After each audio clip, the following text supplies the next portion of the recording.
Magandang araw. So may sasagutin po tayo, no. Nag-message po si ka-farmer natin. Ito yung message niya. Good morning, idol. Tanong lang po, ano ang vitamins ng inahin baboy bago panganak?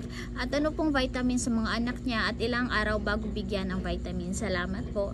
So mga ka-farmers, no, ang mga pagbibigay ng vitamins, minerals at supplements sa ating mga buntis na inahin at sa mga bagong silang na biik ay napakahalaga po para mapanatili nating malulusog ang ating mga alagang baboy. So back po tayo sa tanong ni Sir na kung anong vitamins sa inahin bago po manganak. So kami po dito sa amin mga ka-farmers ay nagbibigay po kami ng iron. So bali sa ika 90 to 95 days po kami nagbibigay ng iron at 5 ml po yun para iwas din anemia sa ating buntis na inahin. Tapos yung iron kasi is nagpapatulong po yun na maiwasan natin ang iron deficiency kasi sa loob ng 90 days pataas is mabilis na lumaki yung mga biik na nasa sinapupunan ni Mama Pig. So nangangailangan siya ng karagdagang iron. And then para naman po sa mga biik na bagong silang ay 3 days po after na ipanganak ay magbibigay po tayo ng iron. So bali, naubusan po ako ng iron so wala po ako mapapakita. So iron po ang bibigay natin sa ating mga biik.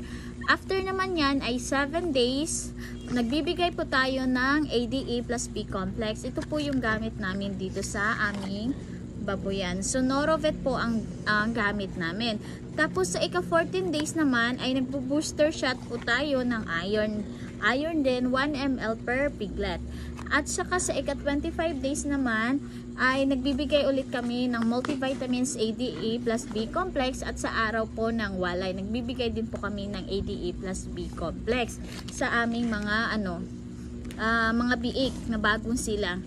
Tapos sa inahin naman po, pagkatapos po niyang mga anak ay nagbibigay din po kami ng ADA plus B complex po. So, ini-estimate po namin kung ilang kilo yung inahin namin. Tapos, ang pagbibigay po namin nito ay intramuscular po. Tapos, 1 ml per body weight. So, for example, is nasa tansya po natin is 150 kilos po yung inahin. So, magbibigay po tayo ng 15 ml po. Ito po yung gamit namin, Norovet na multivitamins ADA plus B complex. So, ito po.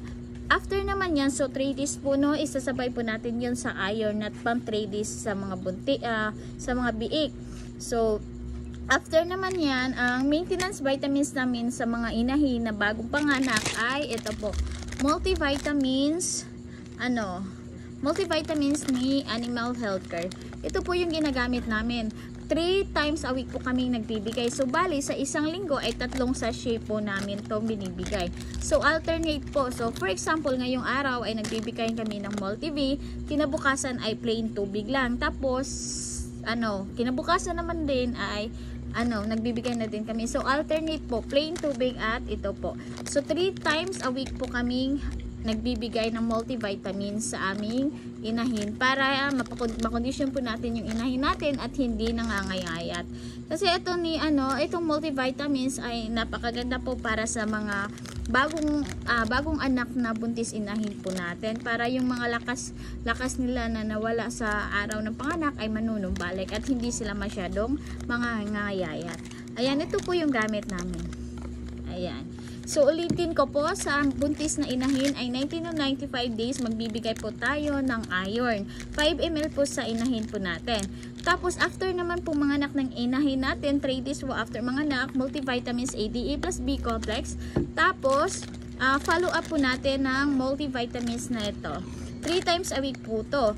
Sa mga biik naman po, 3 days at 14 days ay iron 1 ml. Tapos multivitamins ADA plus B complex naman ay sa ika 7 days, 25 days at araw po ng walay. Yun lang po mga ka-farmer, no. Sana nakatulong. Happy farming!